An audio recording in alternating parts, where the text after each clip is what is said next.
Olá, pais! E digo pais porque hoje nós vamos falar sobre educação, crianças e, em especial, hoje eu fui na escola da minha filha, né? Não vou citar nomes para não expor nada, mas a coordenação passou algumas informações interessantes que eu creio que não é somente da atual escola onde ela estuda, mas é geral da nossa sociedade. Eu queria debater e questionar algumas coisas e pensar algumas coisas com vocês. Então, vou falar um pouco sobre o que foi falado na reunião e o que eu penso a respeito. E se você concorda, discorda, deixa nos comentários e vamos conversando mais, tá bom? Né? Esse é meu canal pessoal, mas às vezes eu discuto sobre alguns temas e hoje vai ser sobre escola, né? E o que as crianças têm passado na escola e como foi apresentado o problema e como eu proponho umas possíveis soluções. Não, porque quem sou eu para solucionar problemas tão complicados?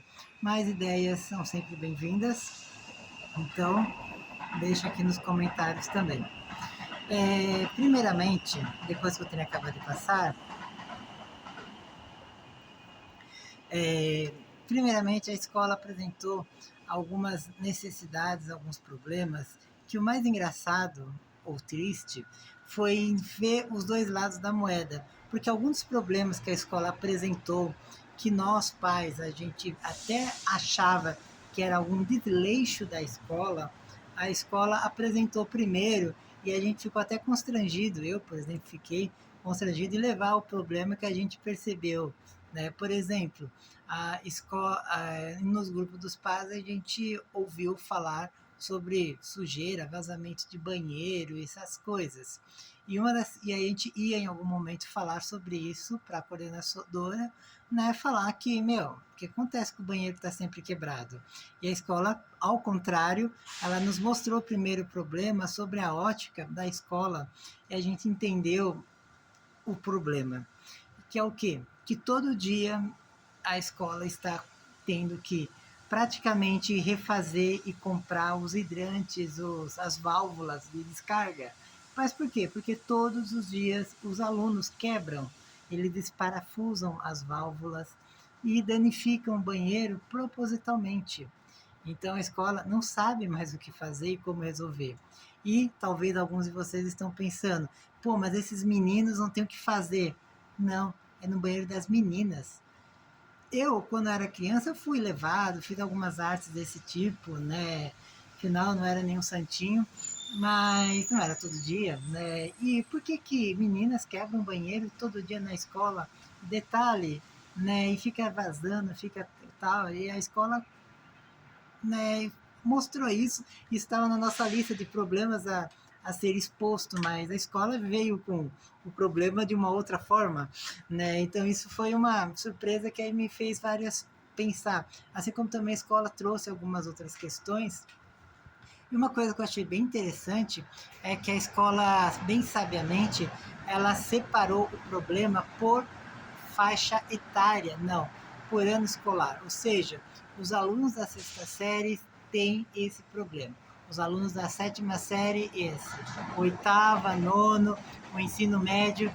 Então, de acordo com a idade das crianças, com a série, era visível que eles tinham problemas diferentes.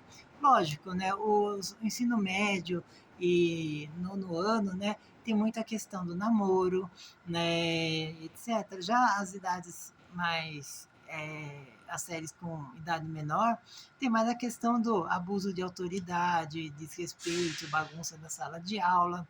É interessante ver que quanto maior a idade, existe o problema do sono, né? Por que que um aluno tem sono e quer dormir na sala de aula? Né? Então, junto com a coordenadora, a gente pôde especular e explanar alguns temas que aí cabe a nós, pais, pensar sobre qual tem sido a rotina diária dos nossos filhos. A gente tem deixado eles fazer o horário que eles querem, dormir a hora que quiser, acordar a hora que quiser, fazer o bem que quer. Se a gente não coloca uma disciplina, uma rotina diária, é normal que eles vão ter sono na escola. né? Se muitas vezes os nossos filhos não respeitam nem mesmo os pais, avós, tio, familiares, porteiro, por que eles respeitariam um professor? Afinal, eu estou te pagando para dar aula para mim, né? Será que a gente trata assim um funcionário em casa? Como você trata a sua empregada doméstica, um jardineiro, alguém? Você trata essa pessoa com arrogância ou com dignidade? Porque nossos filhos estão vendo as atitudes dos nossos pais. Então, nossa atitude, nossos pais, nossas atitudes, nossos filhos estão vendo nossas atitudes. E eles vão tratar os outros da mesma forma que você trata o seu vizinho, o seu pai, o seu cônjuge e qualquer outra pessoa. Então, se a gente trata com arrogância, com desrespeito, com preconceito, eles vão ter preconceito. Um dos meninos estava com um estojo de uma personagem feminina e esse menino foi questionado pelo amiguinho dele o porquê que ele estava com estojo de menina. Meu, quem disse que estojo é de menino ou de menina? Né? Tem um amigo meu que eu acho muito interessante, né? Toda vez que ele sai em um filme da Marvel, ele coloca como foto de perfil dele o personagem. E sabe o que é mais legal? Ele não se importa se o personagem é homem ou mulher. Ele simplesmente gosta dos personagens, assim como eu também gosto. Que nem quando saiu a série do Capitão América, ele toda a foto de perfil dele era os personagens de Capitão América. E quando saiu da Viúva Negra, quando saiu o da Viúva da Feiticeira Escarlate, ele também colocava as fotos de mulher. Meu, ele simplesmente gosta, assim como todos nós homens gostamos de personagens homens, personagens, heróis homens, mulheres, desenho homens, mulheres, o que tem a ver? E aí a questão não é de quem é agredido, a questão é o agressor que tira onda, que tira sarro, quão é o ambiente residencial que essa pessoa se identifica para ficar questionando o gosto dos outros. Se eu gosto de uma camisa azul, amarela, de personagem que seja, que tem outro a ver com isso? Se isso é de homem, mulher ou de cachorro, por que não? Né? Não importa. Então, às vezes, o preconceito, os problemas, todos eles surgem nas famílias. E hoje a gente vive uma geração de famílias com muitos e muitos problemas. Nós temos a crise das minorias. Já ouviu falar da crise das minorias? Quando existe a minoria que viveu com um certo preconceito e hoje fala muito alto. Por quê? Causa preconceito. Desculpe o barulho, estou do lado de uma linha de trem, às vezes pode ter um pouco de barulho, mas então, a gente vive nessa crise dos preconceitos, onde tem as pessoas negras, as pessoas de gênero, as pessoas de outras etnias, de outras religiões, as pessoas ateias. Então, assim, existem vários grupos sociais hoje que parece que querem viver em um conflito uns com os outros. Se você é ateu, eu te respeito, eu não sou, e daí? Né? Vamos andar juntos, vamos tomar um café, vamos se divertir, vamos gravar, vamos se respeitar, independente da sua fé, da sua cor, da sua opção sexual, independente de qualquer coisa, somos humanos. Aí o nosso sangue é vermelho, a gente sangra da mesma cor, os nossos ossos são da mesma cor. Né? Todos nós somos humanos, mas infelizmente isso é um valor que para mim, e talvez para a maioria, talvez se você me assiste, você acha que você também é tão humano quanto eu, ótimo, mas sabe, algumas pessoas podem achar que eu não sou humano porque eu sou simplesmente branco, porque eu sou homem, então eu não sou humano. Se eu sou homem, eu sou machista? Quem disse? Posso ser do sexo masculino, com certeza heterossexual, mas se você não sabe das suas coisas, ou você tem outras opções, e daí? É sua opinião, não a minha opinião. Pode ser a opinião dos seus filhos e não do seu. Existem muitos filhos que não têm preconceito, mas os pais têm preconceito. Existem muitos filhos que têm preconceitos e os pais nem sabem. Então a gente vive sim numa sociedade complicada, onde uma minoria que foi muito massacrada no passado, hoje, graças a Deus, tem uma voz, está se expressando e ela merece sim ser respeitada, sim ser escutada, compreendida, amada acima de tudo, mas muitas vezes essa própria minoria acaba errando, acaba extravasando, acaba fazendo que eles mesmos tanto odeiam. A gente vê tanto essa minoria muitas vezes criticar atitudes de ódio, mas quantas vezes eles mesmos não têm também atitudes de ódio contra pessoas que nem ligam para a causa deles. Então, se eu não ligar para a sua causa, isso me faz estar errado? Eu posso não ligar para algumas coisas. Eu posso não ser carnívoro, eu posso não ser vegetariano, vegano, eu posso não ser judeu, eu posso não ser nazista, eu posso não ser alguma coisa, como eu também posso ser algumas coisas. Somos livres. Então, temos a liberdade de escolher o que queremos ser e o que não queremos ser também. Podemos até mudar de lado, ser de direita, de esquerda, ser homem, né, ser bissexual, né, a gente talvez não possa mudar de cor, né, ou algumas outras coisas mais físicas, mas de uma forma geral, hoje em dia as pessoas estão experimentando novas realidades, novas configurações familiares, de não somente pais e mães, mas progenitores, adoção e tudo mais. E tudo isso eu estou falando de uma sociedade adulta. Agora joga todo esse monte de informação que nós mesmos, adultos, muitas vezes a gente entra em conflito com outros adultos, agora joga toda essa informação nas costas dos nossos filhos.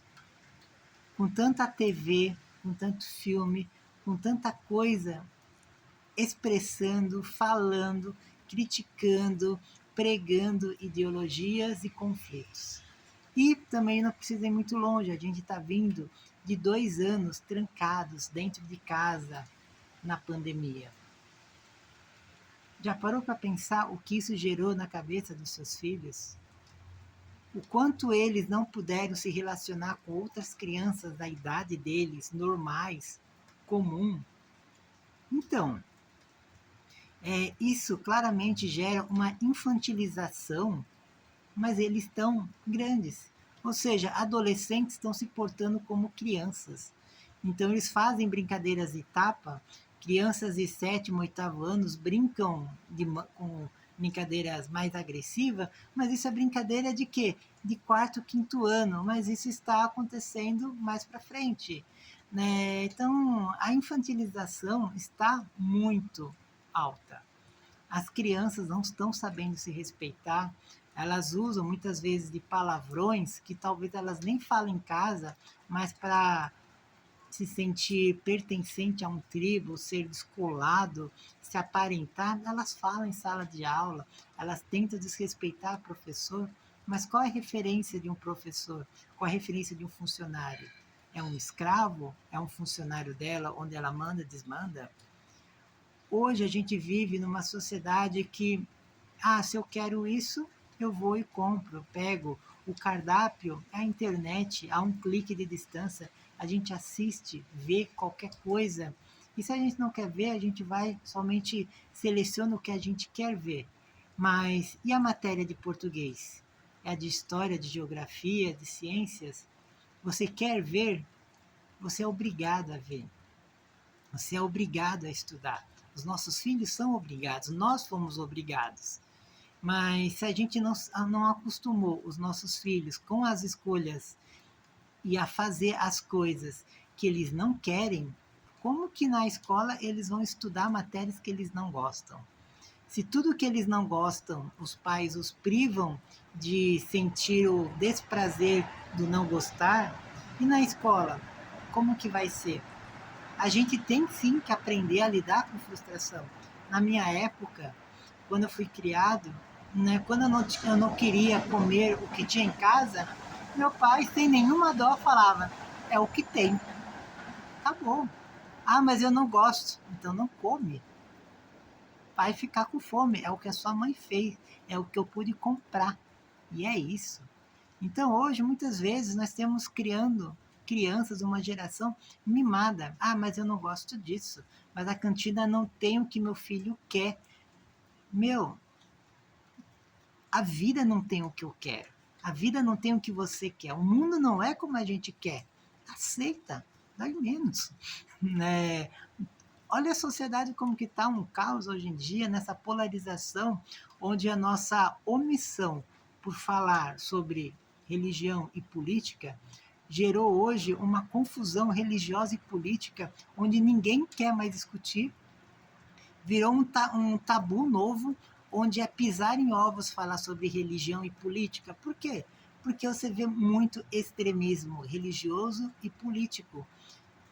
Então, cada vez mais a gente se omite e vai vivendo no que se fala sobre a espiral do silêncio, onde não vamos falar sobre certas coisas, quando essas coisas, sim, precisam ser faladas, precisam ser discutidas com amor, com respeito, com dignidade, mas também com argumentação lógica, coerência, para que o outro se sinta respeitado.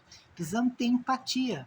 Empatia para as pessoas que não pensam como a gente, que não aceitam o nosso pensamento. Por quê? Porque também muitas vezes nós não aceitamos o pensamento dos outros e tudo bem, tudo bem. Se eu tenho como opção não ter algo, é minha opção. Eu não posso impor minha opção de qualquer coisa a outros. E isso tá legal, tá tudo bem, tudo certo. Então hoje os adultos, por essa exceção de opção que damos aos nossos filhos, muitas vezes em casa perguntamos às crianças: "E aí, o que que você quer comer?" Como se a gente fosse um garçom servindo eles. E aí a gente abre lá os aplicativos de comida e a gente vê, hoje eu vou querer isso, e num clique, num passe de mágica, a vontade é satisfeita. Você foi criado dessa forma? Tá certo que toda essa tecnologia que a gente tem hoje, de celular, internet, ela não existia há 20, 25 anos atrás. Mas e como era a educação das crianças há 20, há 30 anos atrás? Você lembra como que era? Você lembra quais eram os problemas? Na minha época, não existia bullying. Existia porrada, soco na cara, xingamento. E eu sofri isso. Eu cometi esses crimes também. Por quê? Porque era normal. Faz parte da adolescência, da criação. Algum tipo, sim, de violência. Por quê? Porque o mundo é real. De alguma forma, nós vamos ser violentados, vamos ser xingados, vamos ser desrespeitados. E isso é normal, faz parte. A questão chama-se resiliência. Se alguém me xinga na rua, o que eu vou fazer? Eu vou xingar de volta? Se alguém me fecha no trânsito, o que eu vou fazer? Fechar de volta? Sair, querer quebrar, bater? Você vê um povo intolerante, crianças mimadas, só que hoje no corpo de adultos. Então, toda essa intolerância os nossos filhos estão vendo de nós, pais. Então, o que o seu filho vê você fazendo de errado, ele vai repetir, ele vai replicar. O problema não está nos nossos filhos, está em nós, pais. Porque se a gente tem paciência com o garçom no restaurante, porque a comida está demorando, e a gente arma um barraco para qualquer coisa que acontece ao nosso redor, o que você acha que seu filho vai fazer quando tiver a oportunidade, seja numa sala de aula? É armar um barraco, é quebrar alguma coisa, é denigrir alguma pessoa, é se sentir desrespeitado. Eu não vou ficar citando situações ou comparações que eu passei na minha vida pessoal, onde eu pude optar. O que eu vou fazer? Atirar, agir na mesma moeda? Ou vou ignorar, seguir em frente? Ou assim, cada um tem seus exemplos positivos e negativos que já passou experiências. E alguma dessas experiências você passa, talvez, diariamente com seus filhos. Seus filhos ouvindo a famosa frase: "Fala que eu não estou". Quando seu filho ouve essa frase, ou quando você pede para o seu filho no telefone: "Fala que eu não estou", o que você está ensinando para o seu filho? A falar a verdade? A ser íntegro? Achado não é roubado, quem perdeu é relaxado? É isso que você ensina? A corrupção começa em casa. Os bons valores começam em casa. Mas quem sou eu para falar o que é bom ou o que é mal? Será que é bom ser mentiroso? Será que a verdade está tomando conta da mentira ou a mentira se tornou uma verdade? Qual é a verdade que você quer acreditar? Então, é tudo uma questão de família, é tudo uma questão de criação. Os problemas na escola, que tem na escola da minha filha, são, pelo visto, o problema que tem nas escolas do mundo, não só no Brasil. Crianças infantilizadas porque vivemos numa geração onde os adultos são infantilizados. Os adultos não têm controle. Os adultos estão perdendo a cabeça. E, consequentemente, as crianças apenas imitam os pais. As crianças vivem enfiadas na internet, mas e os pais? Por que eles estão enfiados na internet? Porque também os pais estão lá vendo suas coisas, o que o filho vai fazer? Não tem nada para fazer, deixa eu fazer a mesma coisa. Afinal, se meu pai fica um dia inteiro em Netflix, internet, quando chega do trabalho e tudo mais, por que eu vou ser diferente? Está todo mundo se alimentando dessas redes sociais, de vídeos e de tantas coisas, por que eu tenho que ser diferente? Graças a Deus, algumas pessoas pensam e tentam ser diferente. Mas chega em casa, desliga o celular, fala com seus filhos, conversa, pergunta como foi seu dia, fala do seu dia, pensa no amanhã, na sua profissão, nas tarefas de casa, como melhorar a sociedade, como melhorar a sua própria casa. O que você pode fazer de diferente no final de semana? Qual amigo você vai visitar no final de semana? Você vai almoçar, ou jantar, ou passear, ou num parque? Com quem no final de semana? Não é preciso de muito dinheiro para fazer certas coisas, mas é preciso de uma coisa que está faltando e muito na maioria das pessoas: vontade. Vontade de sair do celular, vontade de sair da internet, vontade de pensar fora da regrinha padrão do comodismo da vida digital. Falta vontade de pesquisar, de abrir os olhos, de sair da tela e olhar ao redor. Existe uma pessoa ali, um filho que precisa de um abraço, um filho que precisa conversar com os pais. Simples assim. Então, o problema das escolas não é a má educação das crianças, mas sim a má educação dos pais. Infelizmente, é isso que acontece. E é isso que eu vejo como resumo da reunião de hoje. Um problema não das crianças, mas um problema de famílias carentes. Hoje não vivemos mais como antigamente, que as crianças eram carentes, mas as famílias estão carentes de atenção. Elas tentam suprir essas atenção por meio das curtidas e tudo mais. E se eu te peço para curtir esse vídeo, não é porque eu estou carente da sua curtida, mas é porque eu quero carecer de quem vai me convidar para um churrasco, quem vai me convidar para um passeio, quem vai me convidar para ir no parque. Eu vou convidar alguém. Esse final de semana vou ajudar um amigo numa mudança. Eu tenho amigos que eu posso sair, andar. E você, tem? Quais são as pessoas reais com quem você conversa diariamente? Sem ser as pessoas do trabalho, ou talvez da escola, mas pessoas em carne e osso. Quando foi a última vez que você visitou seus pais ou algum amigo próximo? Qual rotina que você costuma ter, que não seja, sei lá, também academia? As coisas mais básicas, mas rotinas que envolvam pessoas de contato real, interação real, de tocar, de toque físico, quando você pode abraçar realmente um amigo, cumprimentar e sentir tanto um odor bom ou ruim, com quem você costuma rir junto, de verdade, e ver até a goela da garganta. Então a gente precisa voltar a ser humanos. A gente nós entramos no mundo digital como se fôssemos carregados num metaverso, mas esquecemos de viver as vidas reais. É hora de acordar para vidas reais. É hora de sair desse vício virtual e voltar a viver vidas reais, não somente no trabalho, não somente na escola, mas nas famílias.